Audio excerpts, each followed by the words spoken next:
On May 22, 2024, the owner of the Sovereign Fool YouTube channel, Bo, was driving in Galveston County, Texas when he drove past. Deputy Jacob Denise of the Galveston County Sheriff's Office was parked near the county line between Galveston County and Brazoria County. Bo raised his middle finger as he drove past Deputy Denise, and in response, Deputy Denise initiated a traffic stop on Bow in Brazoria County. The encounter that followed was captured on Deputy Denise's body and dash cams.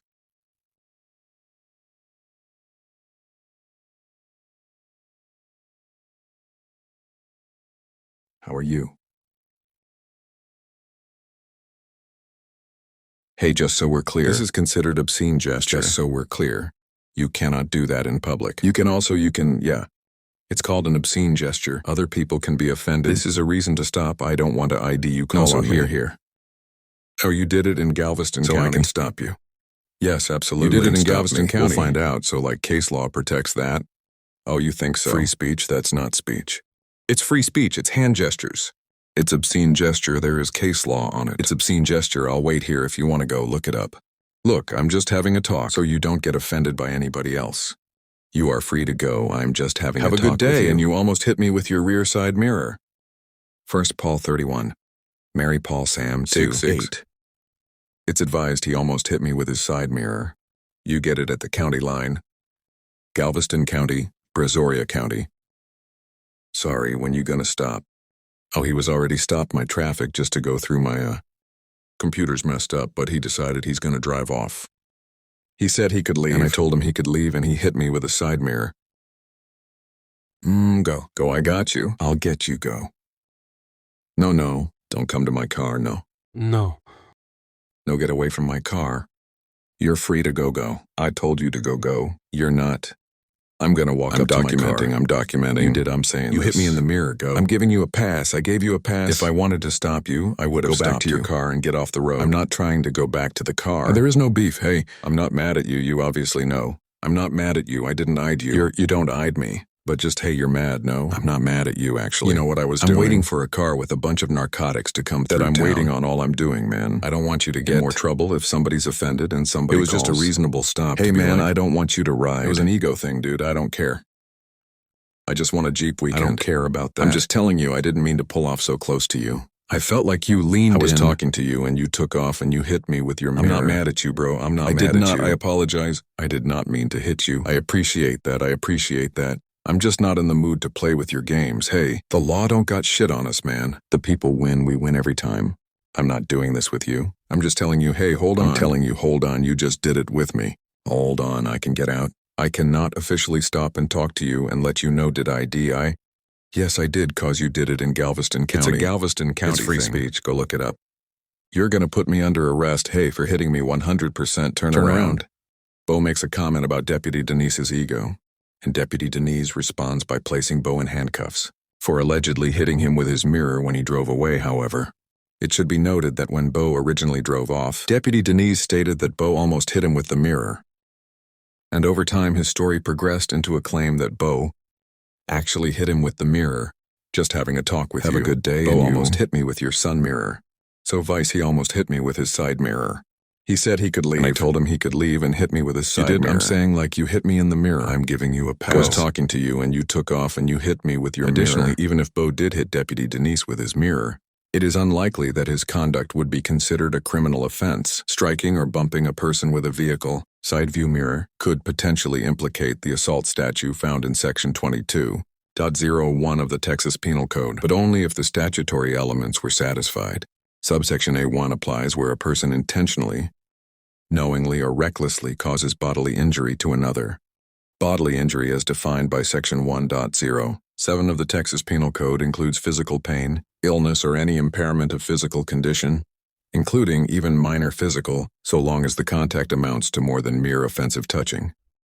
Even under that expansive standard, however, there is no indication that Deputy Denise experienced any physical pain or impairment as a result of the alleged contact, which significantly undermines the applicability of subsection A1 in this situation in the absence of bodily injury. The conduct would more appropriately be analyzed under subsection A, free of Section 22.01 of the Penal Code, which addresses intentionally or knowingly causing physical contact. that the actor knows or should reasonably believe will be regarded as offensive or provocative. However, that subsection would require proof that Bo acted intentionally or knowingly in making contact with the deputy, a mental state that appears inconsistent with an incidental mirror strike during a vehicle's departure. Moreover, even if some minimal pain could be inferred, it is unlikely that Bo's conduct would rise to the level of quote-unquote recklessness, which under Section 6.03 of the Texas Penal Code requires awareness of and conscious disregard for a substantial and unjustifiable risk that constitutes a gross deviation from ordinary care. Accordingly, a court would likely conclude that the alleged contact did not rise to the level of criminal assault, and therefore did not justify an arrest or detention. Before we continue the interaction, I want to give a big thanks to the sponsor of this episode, Fume.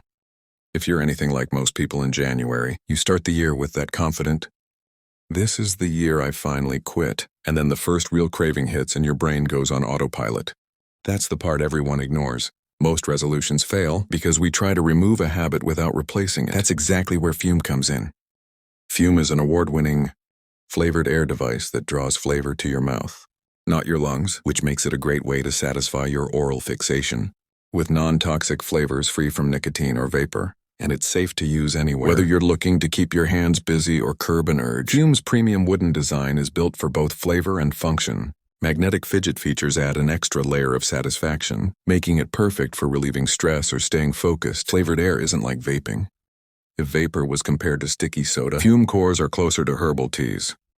My favorite flavor so far is crisp mint, because it feels like a reset button. It's clean, it's sharp, and it gives that fresh start vibe that actually matches what you're trying to do in January. And right now, Fume has an exclusive New Year's offer.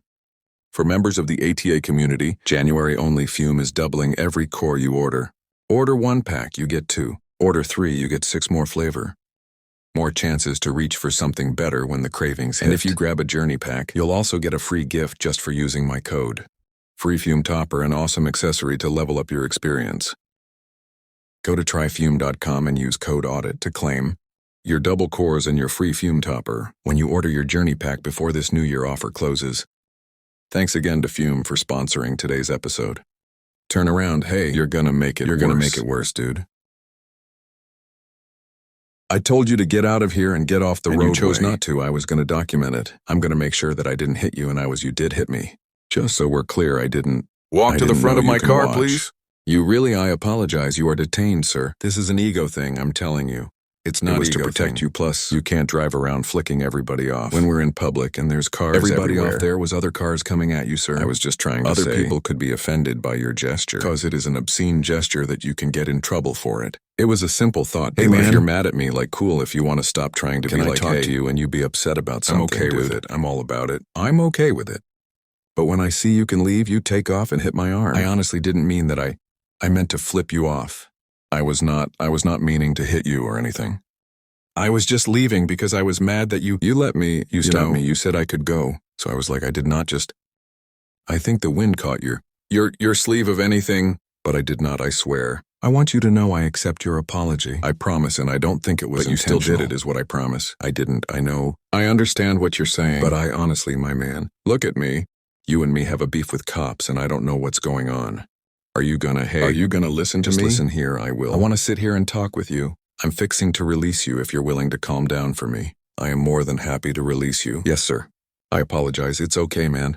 I got you. People are really upset. And I am part of the people. I just have a job that I have to do sometimes. That's my wife gave it to me. What do you want me to do? I can't wear some my wife gave to me. No. I don't want that, all right. My name is Bobo. It's a pleasure to meet you again. I'm Deputy Dennessy, bro. I like these interactions. I don't like them going the way they went. No, I like talking to people.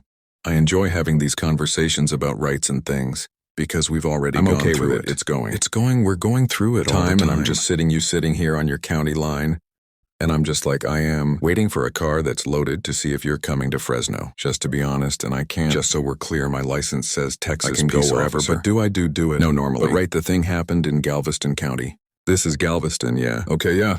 But it's, hey. I will simply answer any question you like. Deputy Dennessy argues that he was authorized to pull Bo over in Brazoria County because he flipped him off in Galveston County under Texas's so-called hot pursuit doctrine. When an officer lawfully initiates pursuit within their territorial jurisdiction based on reasonable suspicion or probable cause, the officer can continue their pursuit across a county line into another jurisdiction in order to initiate a stop or arrest. However, the Court of Criminal Appeals of Texas explained in the 2003 case of Yeager v. State that the critical inquiry under this doctrine is whether the pursuit was lawfully initiated inside the officer's geographic boundary. Here, Deputy Denise pulled Beau over because he raised his middle finger at him. As we will discuss later in this episode, it is highly improbable that a court would conclude that this action gave rise to reasonable suspicion, authorizing Deputy Denise to detain Beau. Therefore, regardless of the jurisdictional issues, it is unlikely that a court would find that the stop was lawful. I am not mad at you. You were free to go and you came back over here. And I'm trying to add no. I didn't want to leave after you claimed I hit you. I'm gonna document I told you release and that I believe to be accident. You did just for other purposes. That's all. It's gonna be okay. So I didn't, well, when I was leaving, I see you're making a document. I didn't want to leave the accident. I'm totally willing to come back and smart move, but I told you you could go. And I told you you could go. I know. I totally understand if I wanted to. I would have gotten in the car and kept going. I'm an honest man and I'm a man of respect who come ask you a question. Me and you talking, by the way. Again, you're free to go. I've entertained you. I just need you to calm the hell down. By the way, I cleaned it because I had to work beach region. It's just the rust because I got sanded and I couldn't look. I got rust in it, so I had to oil it. So I'm not upset with you. Look, man, we're just both. I want you to know different opinion, yeah. But that's okay, yeah. But the you know where we go wrong as people, we don't have these conversations. I would love to have them with you when you're not in your uniform. Dude, I'll give you a straight answer. I don't care if I'm in uniform. I'll give you a straight answer. These are okay to have our conversation, man. I don't care if I'm in it or out of it. I still be all the time. I don't care, yeah. I was in the military. There's laws that I don't agree with sometimes, victimless crimes, right? You're right, so there's a reason I didn't lie to you. We can because listen, hold on. I can stop you. But I didn't at you, nor did I even ask you for. I didn't ask your name when you're over here. Because I don't want it. No, that's fine. I'm trying to let you know. Whatever you're mad about, don't get yourself in trouble by offending somebody else. That is out here in public. That's driving by, that's all. Hey, that wasn't even my fault. Spill any of these cars? You can't. But if you offend somebody, then you're going to get in trouble. You cannot get in trouble. Obscene gestures, offensive speech cannot be made. Obscene gestures, it's the same thing. Just like if you cuss, I will. Obscene gesture language until someone stops and you arrest me for it. I don't want to That's the whole reason I'm stepping out with you, my man. Deputy Denise claims that raising a middle finger is a quote-unquote obscene gesture that can get Beau, quote-unquote, in trouble in Texas. The statute that addresses so-called obscene gestures is the disorderly conduct provision, section 42.01A2 of the Texas Penal Code, which criminalizes making an obscene gesture or display in a public place when doing so tends to incite an immediate breach of the peace. Notably, the statute does not treat offensiveness alone as sufficient. Instead, it incorporates a constitutional limitation requiring a realistic likelihood that the gesture will provoke violence or immediate disorder under the so-called fighting words, exception to First Amendment protections for expressive conduct. In the 2003 case of Cogan v. State, the Court of Appeals of Texas in Austin clarified that actual or threatened violence is an essential element of a breach of the and that in most situations, a driver's raising of the middle finger at another motorist, as a defendant's car passed another vehicle, did not qualify as a violation of the disorderly conduct statute, absent evidence that the gesture was likely to provoke an immediate, violent response accordingly. A court would almost certainly conclude that Beau's act of raising his middle finger at Deputy Denise did not constitute a so-called obscene gesture. Under the Texas disorderly conduct statute, and did not by itself provide a lawful basis for a traffic stop or detention. I know I'm in agreement. Let me ask you a question. What makes you get to this point where this is the conversation that you're trying to incite something that I get that you want to know? Our government has gone way off sometimes.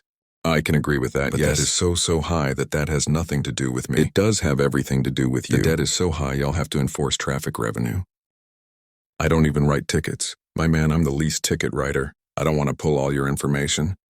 I am the least ticket writer in this whole county. My man, I don't want to do any TPS on all of your stuff. I don't care, man. I'm open to knows me. It's okay, and I think you're back up for me. Oh, I just don't want to step out with you. So it's the day, right? We were going through this, and I get stopped for that. Not using a blinker 100 feet. It shouldn't be a violation or it shouldn't be a ticket. Is a violation of the traffic I'll stop code. before he comes up, no? He's fine, This is my traffic stop. You were not I in want to trouble. be clear, you are not in trouble. I'm going to document it happened. But you came back and apologized. It was unintentional, and I will put it in here. That's fine, dude, because I'm not, I understand I don't want to go to jail. Look at my kids to the park. That is fine, but listen to me. I want you to spend the day with your kids. That's not what I want for you, but we are not going to go through all that. I just want to talk with you and have a genuine person-to-person conversation. I'm not mad at you, but we can't. I don't know who you are in there. I just see Sheriff, that's it. Hey, go. Next time, if I take a deep breath, I will literally stop and have a million conversations. Talk to you, just deep breath. Next time, I understand. This is Bo. I don't know his last name, nor do I care. Go to the park and get out of here. We good? Yes. Have a great day, sir. Thank you. Take care. After their conversation, Deputy Dennessy allowed Bo to leave without issuing any citations. It is unknown whether Bo filed a complaint or intends to pursue legal action. Overall, Deputy Dennessy gets an F for effectuating a traffic stop based on protected speech, demonstrating fundamental misunderstandings regarding the First Amendment and free expression, and for progressively exaggerating the claim that Bo struck him with his vehicle. It is clear from the footage that Deputy Denise initiated this encounter because Bo raised his middle finger as he drove past, and Deputy Denise repeatedly characterized that gesture as a quote-unquote obscene gesture that Bo quote-unquote cannot do in public. Texas's disorderly conduct statute does not make offensiveness. The test section 42.0 of those criminalizes an offensive gesture in a public place only when the gesture, now quoting, tends to incite an immediate breach of the peace, which is a constitutional limiting principle that requires a realistic likelihood of immediate disorder or violence rather than mere insult. As discussed earlier, the 2003 case of Cogan versus State applies that limitation in the context of a middle finger gesture, and it underscores that this sort of expressive conduct does not satisfy Section 42.01A2, absent evidence that it was likely to provoke an immediate, violent response. Deputy Denise articulated no facts, suggesting that the gesture was likely to trigger an imminent breach of the peace, and he instead relied on the idea that, quote, other people can be offended, which is not the legal standard and does not supply a lawful basis for a stop. The deputy's escalation into handcuffs is equally problematic because the only concrete, factual development offered as justification was the alleged mirror contact, and Deputy Denise's description of that contact materially changed over time. As discussed earlier, he initially said that Bo, quote-unquote, almost hit him, then shifted the saying, Bo did hit him, and later framed it as contact with his arm, which undermines the credibility of the allegation and suggests that it was being used to retroactively justify a detention that had already become contentious. Deputy Denise did ultimately allow Bo to leave, and the conversation did include moments where he remained relatively courteous, but that does not meaningfully mitigate his professional and legal failures. Traffic stop based purely on protected expression is unconstitutional, regardless of tone, and a handcuffed detention cannot be justified by a fact. Actual theory that becomes more severe as the encounter becomes more adversarial. This interaction highlights how quickly a deputy can create serious constitutional liability when he treats protected expression as a detainable offense, misapplies jurisdictional doctrine in order to extend an unsupported stop, and then relies on an evolving, factual claim to rationalize escalation that the law does not support. Now as for Bo, he gets a B- because, although he was correct in his assertion that the stop was unlawful, and remained calm and collected throughout the encounter, he also created an objectively dangerous situation by abruptly driving away from the stop. As mentioned before, Bo's middle finger gesture was expressive conduct that was highly unlikely to qualify as a criminal, quote-unquote, obscene gesture under Texas's disorderly conduct framework, and it therefore did not supply a lawful basis for a traffic stop. Bo recognized that point immediately, and he did not allow the deputy to reframe protected expression as a detainable offense simply by labeling it, quote-unquote, obscene or by referencing how other motorists might feel about it. Bo also handled the mirror allegation in the only way that reliably reduces risk. Once an officer starts describing a potential vehicle contact, he denied any intent, acknowledged the possibility of accidental contact, apologized and stayed engaged, long enough to prevent the situation from spiraling into a claim that he was fleeing or refusing accountability, even if Bo believed that the allegation was exaggerated. He treated it as a serious issue and responded in a way that was consistent with someone who was trying to resolve a misunderstanding rather than creating a standoff. When he was placed in handcuffs, he did not become physically confrontational, and that restraint limited the deputy's ability to justify further escalation. But the reason that the grade is not higher is that Bo made the encounter materially more dangerous at the exact moment that it mattered most. After being told that he could leave, he began driving off abruptly, while the deputy was still close enough to the vehicle. That incidental contact was a foreseeable risk. Regardless of the legality of the stop, moving a vehicle quickly when a person is within a foot or two of it is hazardous. And it is also the kind of moment that can be characterized as intentional or reckless, even when it's not that choice.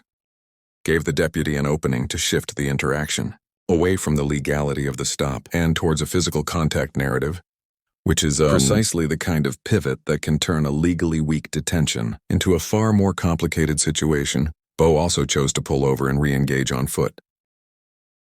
In close proximity to the patrol vehicle, despite the deputy's orders not to, which increased the intensity of the encounter and created additional opportunities for misunderstandings about intent, distance, and compliance. This interaction highlights that a person can be legally correct and still make tactical decisions that increase physical risk. And legal exposure, and that asserting rights effectively requires not only knowing the law, but also controlling the safety variables that officers can later use to justify escalation. Let us know if there's an interaction or legal topic that you would like us to discuss in the comments below. Thank you for watching, and don't forget to check out Audit the Court if you're interested in learning about the legal nuance beyond the body cam